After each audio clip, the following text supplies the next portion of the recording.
আল্লাহ যখন অপেক্ষা করান তখন তিনি কিছু শেখাতে চান, আর যখন দিয়ে দেন তখন সেটা সবচেয়ে ভালো সময়ে আপনাকে দিবে। বিষয়টা হচ্ছে, আমরা কিন্তু অল্পতে হতাশ হয়ে যাচ্ছি। আমি অনেক কিছু চাচ্ছি, আমার এটা হচ্ছে না। আপনি মনের মতন অনেক কিছু আল্লাহর কাছে চাচ্ছেন, আল্লাহ দিলে আল্লাহর কি অসুবিধা, আমি পাচ্ছি না কেন? আপনি পাচ্ছেন না, হয়তো আল্লাহ তাআলা এখন চাচ্ছেন না। এইটা এই মুহূর্তে আপনার জন্য অতটা দরকার না যতটা আপনি দরকারি মনে করছেন। কিন্তু এইটা যখন আল্লাহ তাআলা আপনাকে দেবে, এটা আপনার কল্পনার বাইরে থাকবে, এটা অনেক বেশি দরকারি হবে। এটা আপনি বুঝবেন, ইনস্ট্যান্ট বুঝতে পারবেন না। যখন বুঝবেন, সেই ম্যাচুরিটিটা এই মুহূর্তে আপনার নাই।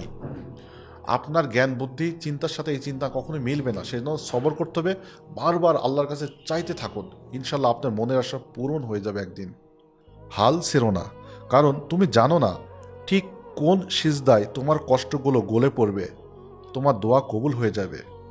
আমরা অনেক সময় অনেক বেশি নামাজ পড়ি, অনেক কান্নাকাটি করি, অনেক দান সদকা করতে থাকি, কোরআন তেলাওয়াত করতে থাকি, অনেক বেশি আল্লাহর কাছে চাইতেই থাকি, এইটা চাই ওইটা চাই, কিন্তু একটা পর্যায়ে গিয়ে আমরা হাল ছেড়ে দিই বা চেষ্টাটা করা ছেড়ে দিই।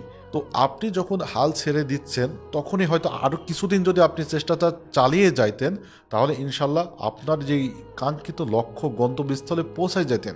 এই ধৈর্য ধারণ করাটা অনেক কঠিন, কিন্তু এর ফলটা অনেক বেশি মিষ্টি হয়। আল্লাহর দেরি মানেই কিন্তু অস্বীকার নয়, বরং নিখুঁত সময়ের জন্য কিন্তু অপেক্ষা। আপনি হতাশ হয়ে যাচ্ছেন, আর কতদিন অপেক্ষা করবেন? কিন্তু একটা নির্দিষ্ট সময়ে অবশ্যই তার ফলাফল পাবেন। যারা প্রবাসী ভাইরা আছেন তারা হতাশ হয়ে যাচ্ছেন, যারা দেশে বিভিন্ন ব্যবসায় লস খাচ্ছেন, বিশেষ করে যারা স্টুডেন্ট পড়ালেখা খারাপ করছেন, অন্যের দেখে হিংসা হচ্ছে, কষ্ট হচ্ছে, এটা নিজের অন্তরকে একটু বুঝদান করেন।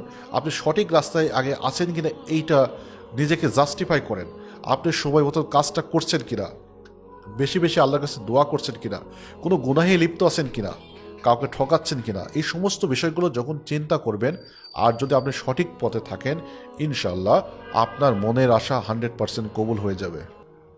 অনেক সময় আমরা ভুল করে একটা মানুষকে সন্তুষ্ট করতে যাই, কিন্তু রবকে কষ্ট দিই, রবকে অসন্তুষ্ট করে দিই। কিন্তু পরবর্তীতে দেখা যায় এটা হাজার হাজার আলেম ওলামারা বলেছে যে মানুষকে সন্তুষ্ট করতে গিয়ে, যেই মানুষকে আমি সন্তুষ্ট করার পেছনে সময় দিয়েছি, একটা গুনাহ করেছি, ওই মানুষটা, ওই বন্ধুটা পরবর্তীতে আপনার শত্রু হয়ে যাবে।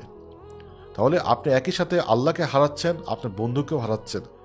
সাময়িকভাবে যদি আপনার বন্ধুটা যদি কষ্টও পায় আল্লাহকে সন্তুষ্ট করার জন্য, দেখবেন আল্লাহ তাআলা ওই বন্ধুকেও সন্তুষ্ট করে দেবে, এবং আল্লাহ তো অবশ্যই সন্তুষ্ট আপনার প্রতি থাকবেই। সেই জন্য সবসময় আপনার রবকে সন্তুষ্ট করার চেষ্টা করবেন। ইনশাল্লাহ আপনার অন্তর, দেহবোধ সবসময় ভালো থাকবে। আর একটা কথা না বললেই না, সেটা হচ্ছে আমরা অনেক সময় যেটা করি, ভুল করি, যে ভুল করে অনুশোচনা করবেন, যে নিজের কাছে বেশি বেশি আল্লাহ তাআলার কাছে কাঁদবেন। মনের দুঃখ কারো কাছে বলার কেউ নাই, আপনি সিজদায় পড়ে আল্লাহর কাছে কান্নাকাটি করুন। আপনি প্রবাসে আছেন, পরিবার ছেড়ে দূরে আছেন, কিন্তু আপনি রাতের বেলা একা একা কোরআন তেলাওয়াত শুনবেন, অর্থসহ বোঝার চেষ্টা করবেন, আর মনে মনে ভালো ভালো নিয়ত করবেন। মনের মধ্যে শয়তান যখন আপনাকে ওয়াসওয়াসা দিচ্ছে, নেগেটিভ চিন্তা দিচ্ছে, এইগুলোকে পাশ কাটিয়ে যাবেন। আমাদের সমস্ত প্রত্যেকটা মানুষের মনে নেগেটিভ, নেতিবাচক চিন্তাগুলো আসে। সেই জন্য এই চিন্তাগুলোকে যে যত বেশি ওভারকাম করতে পারবে, তার ব্যক্তিত্বটা তত সুন্দর হবে। আল্লাহ হাফিজ।